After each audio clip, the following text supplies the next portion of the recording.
O pré-candidato à presidência pelo PDT, Ciro Gomes, foi sabatinado hoje pela Folha, UOL e o SBT. Foi o Ciro de sempre.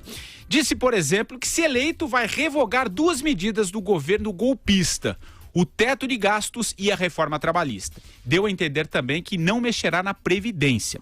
Em contrapartida, prometeu realizar 2 outras reformas. Uma fiscal, para taxar mais os ricos e menos os pobres. E uma reforma política também. Ao falar sobre alianças eleitorais, ele descartou qualquer composição com o PSDB, mas deixou claro que manterá as portas abertas aos tucanos em nome da governabilidade. Ciro projetou um segundo turno entre ele e Geraldo Alckmin. Sua preferência, no entanto, é enfrentar Jair Bolsonaro, pois, segundo ele, é o candidato menos difícil de ser derrotado. E ainda sobre Bolsonaro, o pedetista afirmou se tratar de um fascista com propostas toscas para o país. Ô Vera, eu tenho certeza que você acompanhou também e leu bastante sobre essa entrevista hoje do Ciro, que está repercutindo bastante. O que você achou? Ele será o nome da esquerda na eleição? Foi um discurso mais voltado à esquerda, né? Qual que é a tua avaliação? O que você achou dessa sabatina de hoje?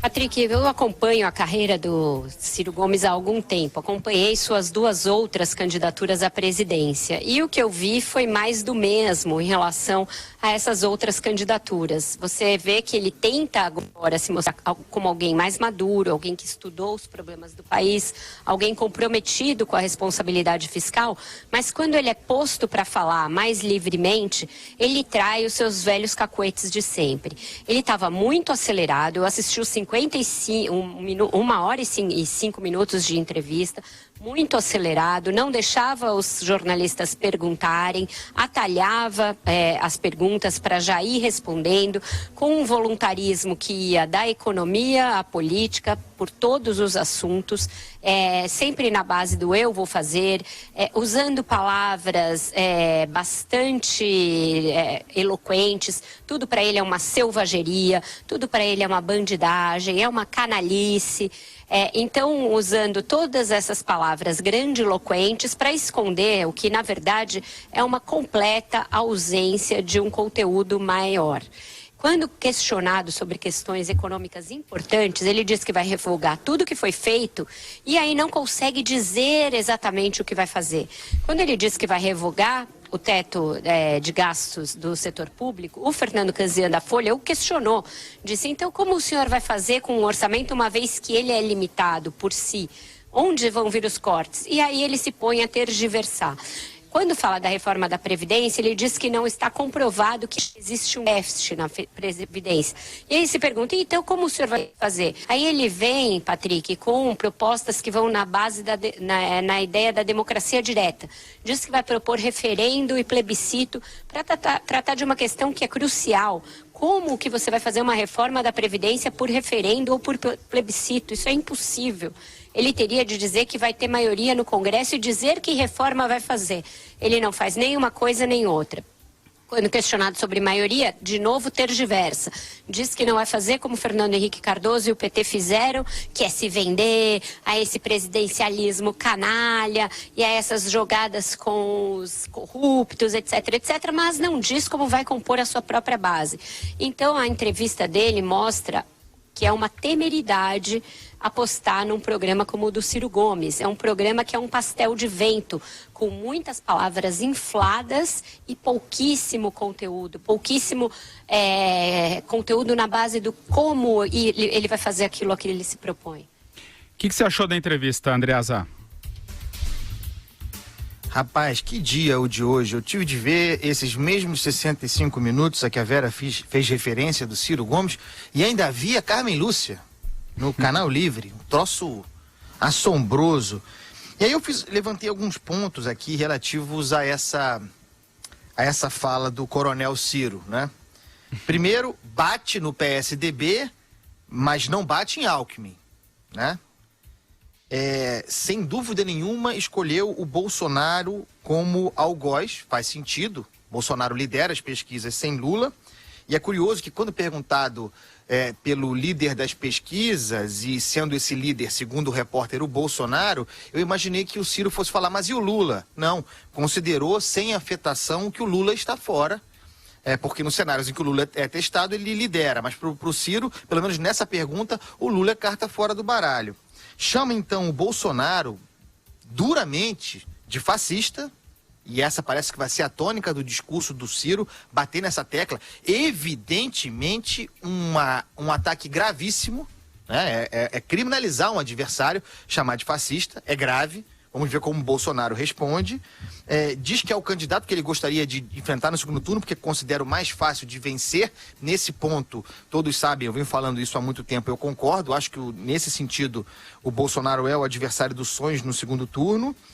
Várias vezes chama o sujeito de ditador, de projeto de ditador, e associa o Bolsonaro ao lobby das armas, né? Diz que existe o interesse da indústria das armas e que o Bolsonaro o representaria, daí esse discurso de armar a população. Muito duro o discurso do Ciro, subiu o tom como ninguém ainda relativamente ao Bolsonaro. Depois, centra o seu discurso numa polarização perigosa contra os bancos e os banqueiros, e aí sim uma contraposição com o povo, né? De um lado os banqueiros, de outro o povo, né? Os bancos ganhando dinheiro como nunca e o povo sem hospital. Usou essa figura várias vezes, é um populismo perigoso, uma explicação rasteira para os problemas. Diz que vai aumentar, se for presidente, os impostos dos ricos. Como a Vera disse, fala em revogar as reformas, inclusive a trabalhista, na base da canetada, como se fosse possível, como se não dependesse do legislativo, como se o legislativo não existisse. Até diz que alguns pontos são importantes da reforma, mas que vai revogar porque o governo é golpista, não tem legitimidade. Por fim, para passar a bola para o Maduro, um assunto do dia, relativiza o autoritarismo na Venezuela, né? Não chama o Maduro de ditador. Ditador é o Bolsonaro, não é o Maduro. Chama o governo brasileiro atual de golpista, esculhamba com Aloysio Nunes. Mas o problema da Venezuela é econômico, não tem nada a ver com a ditadura que evidentemente graça lá. Por fim, agora sim, define o Carlos Lupe, quando não ele a falar, o Carlos Lupe, amigo do Madureira, como seu porta-voz, e acha que está abafando. Vai lá, Marcelo Madureira, o que você achou dessas entrevistas, dessa sabatina aí do Ciro Gomes, a Folha, o UOL e o SBT? Antes de mais nada, só uma correção. O meu amigo é o Carlos Marum, não é o Carlos Lupe, o Andreas. O meu amigo dileto, o Carlos Marum. Desculpa. Aliás, é meu guru intelectual. Carlos Marum é melhor, aliás. Foi só um... É meu guru intelectual. Mas sobrou pouco para mim depois dessa análise acurada da Vera e do Andreasa. São as observações que eu tinha anotado aqui, mas só para frisar, realmente o Ciro Gomes está querendo entrar à força, né, vestir a fantasia, a camiseta do populista de esquerda, né? Do candidato da esquerda, mas evidentemente com traços populistas. Não é à toa, né, que o adversário dele, favorito, né, seria o Bolsonaro. Não é à toa que ele ataca tanto o Jair Messias Bolsonaro. É evidente. Essa polarização que seria o fim do Brasil, seria o caos do Brasil. Realmente seria um Crivella Freixo piorado, né? A missão. O que a gente viveu aqui no Rio de Janeiro, né, em nível municipal, os brasileiros vão enfrentar a nível federal. Eu espero que o nosso futuro não seja esse, mas esse é o futuro desses dois candidatos que têm esse viés absolutamente populista e perigoso, como disse o Andreasa. Essa coisa de voltar atrás da reforma trabalhista, voltar atrás, né, no teto de gastos públicos, isso além de ser uma coisa temerária, o que? É levar o Brasil ao caos. E com esse discurso populista, isso é extremamente perigoso. E ele diz que vai primeiro fazer reforma fiscal para, digamos assim, penalizar os ricos. Ok, tudo bem. E aí completa que vai fazer reforma política.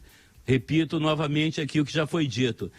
Ciro Gomes, né, um proto-ditador, né, é um Maduro que está verde ainda, né, espera ser colhido nas eleições agora de outubro, porque ele não, em nenhum momento ele leva em consideração o Congresso, né, o Congresso, a negociar com o Congresso Nacional. Reforma política assim em cima para ditadura, é isso?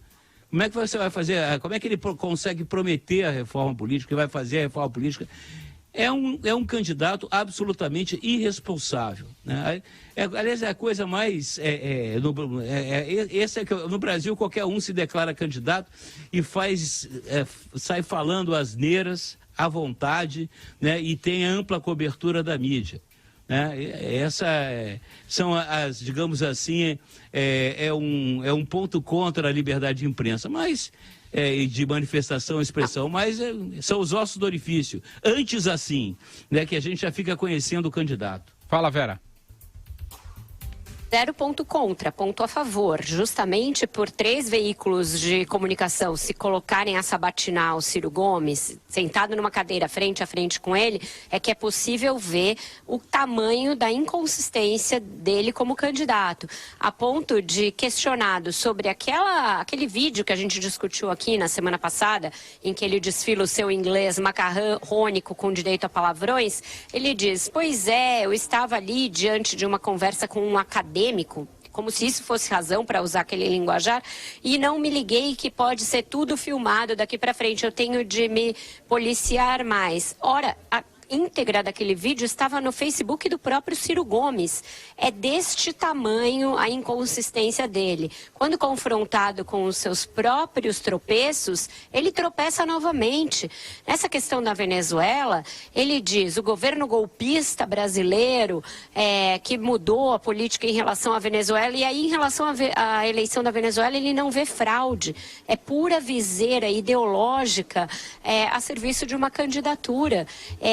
Sinceramente, eu achava que ele estivesse mais bem preparado do ponto de vista de questões fiscais, questões econômicas, questões ligadas às reformas, mas o que se viu é um misto de voluntarismo, populismo, ele repete a palavra povo muitas vezes, e bordões para causar efeito na população. Essa coisa de só se eu tivesse uma pedra no lugar do coração.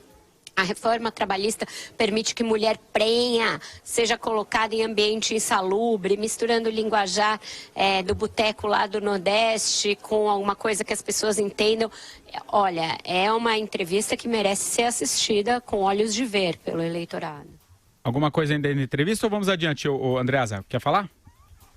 Tenho sim uma nota que é o seguinte: quando perguntado pela sua pífia última passagem pelo Legislativo Federal, quando foi deputado, se eu não me engano, a partir de 2007, eleito em 2006, foi isso mesmo, ele diz, foi um dos mais faltosos, e faz uma grande construção retórica para justificar o seu desempenho. Diz que foi boicotado pelas lideranças, o Michel Temer seria o grande algoz, que não conseguiu trabalhar, e assume mesmo, só faltou dizer: enchi o saco e chutei o balde, toquei aquilo adiante, não apresentou um projeto, não participou de qualquer comissão. Essa foi a última participação, a última atividade pública do senhor Ciro Gomes eleito, esse que quer ser presidente do Brasil.